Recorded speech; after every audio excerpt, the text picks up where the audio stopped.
Like, a harmless man is not a good man. A good man is a very, very dangerous man who has that under voluntary control. You don't make men safe by making them weak. In fact, they're much more dangerous when they're weak because they'll stab you in the back when they get the chance, or take advantage of you when they get the chance. You make men safe, let's say, by making them strong, and then by making sure that they're disciplined. That in order to transform your personality, that first of all you had to be disciplined, that's for sure, but you also had to integrate that part of you that was terrible and capable of breaking rules and make it part of you. By dangerous, that implies I should be ready to threaten someone, to hurt somebody. No, you should be capable of it. But that doesn't mean you should use it. There's nothing to you otherwise. Like, if you're not a formidable force, there's no morality in your self-control. If you're incapable of violence, not being violent isn't a virtue. People who teach martial arts know this full well, right? If you learn a martial art, you learn to be dangerous, but simultaneously you learn to control it. Both of those come together. And the combination of that capacity for danger and the capacity for control is what brings about the virtue. Otherwise, you confuse weakness with moral virtue. I'm harmless, therefore I'm good. It's like, no, that isn't how it works. That isn't how it works at all. If you're harmless, you're just weak. And if you're weak, you're not going to be good. You can't be, because it takes strength to be good. It's very difficult to be good. I tell young men, it's like, find something difficult to do. You need that. You're not built for comfort or pleasure. Like, if that comes along, good. You know, if you have a day where you're comfortable and there's some things around you that give pleasure, have some sense and enjoy it. But don't be thinking that's what your life is aimed at. That's contemptible.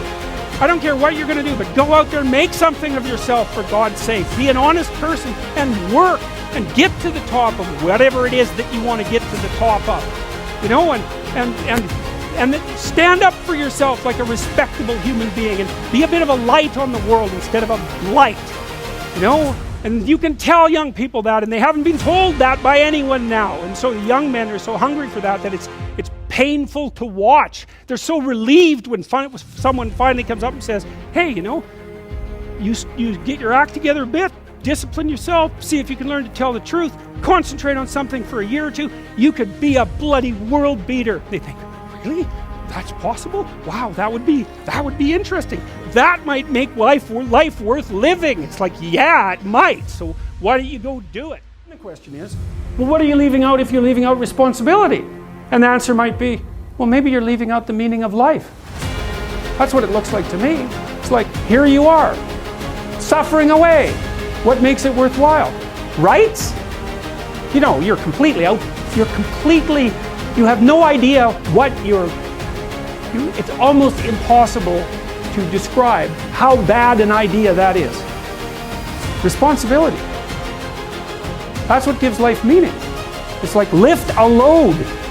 Then you can tolerate yourself, right? Because look at, you're useless, easily hurt, easily killed. Why should you have any self-respect? That's the story of the fall. Pick something up and carry it. Make it heavy enough so that you can think, yeah, well, useless as I am, at least I could move that from there to there.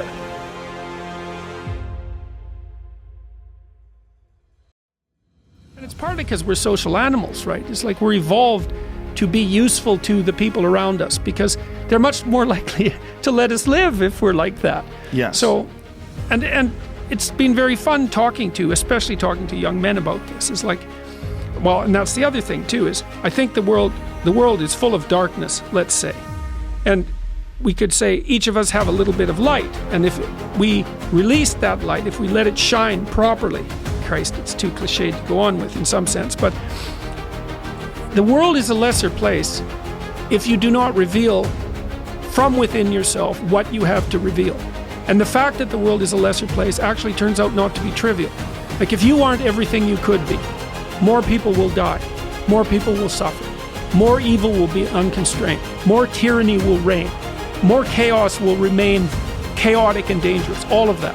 Your family is more messed up than it could be if you were less messed up than you are. Right.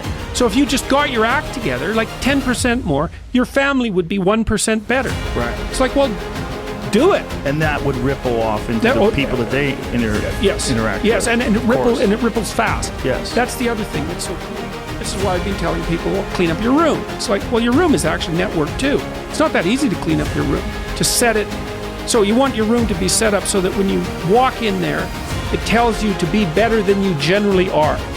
It's organized, it's got direction, everything's in its place.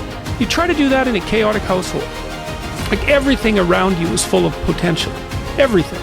Maybe more potential than you could ever possibly utilize. And so maybe all you have is this little rat hole of a room in some rundown place in the world. It's like, fix it up. There's more there than you think. See what happens if you fix it up. And you'll fix yourself up simultaneously because you have to get disciplined in order to fix up the room. And then you have a fixed up room and you'll be a more fixed up person. It's like, you think that nothing will happen as a consequence of that? Life isn't margaritas on a beach in Jamaica. That happens now and then. Those are exceptions. Your life is how your wife greets you at the door when you come home every day. Because that's like 10 minutes a day. Your life is how you treat each other over the breakfast table. Because that's an hour and a half or an hour every single day.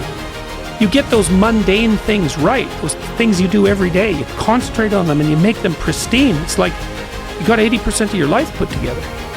These little things that are right in front of us, they're not little. That's the first thing. They are not little, and they're hard to set right. And if you set them right, it has a rippling effect, and fast too, way faster than people think. Okay, number one, specify your damn goals, because how are you going to hit something if you don't know what it is? That isn't going to happen. And often people won't specify their goals too because they don't like to specify conditions for failure. So if you keep yourself all vague and foggy, which is real easy because that's just a matter of not doing as well, then you don't know when you fail.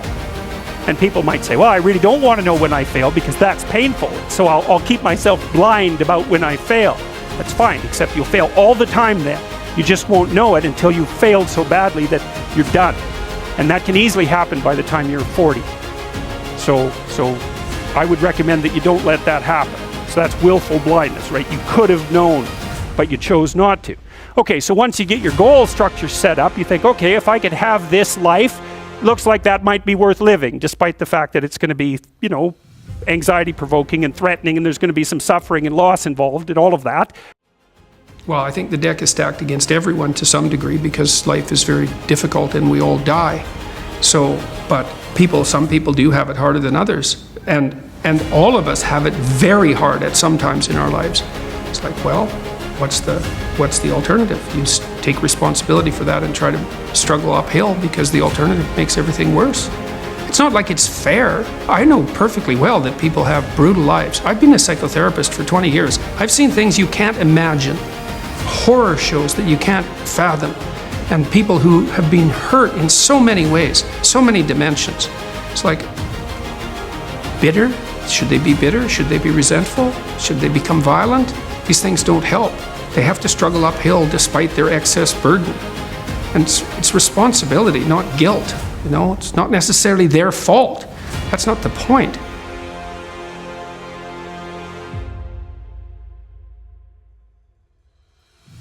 There's nothing that makes you more formidable than verbal competence, than being able to articulate, be able to think, to marshal your arguments, right? It's a battlefield metaphor. Get everything in order. Get all your information straight, to marshal your forces.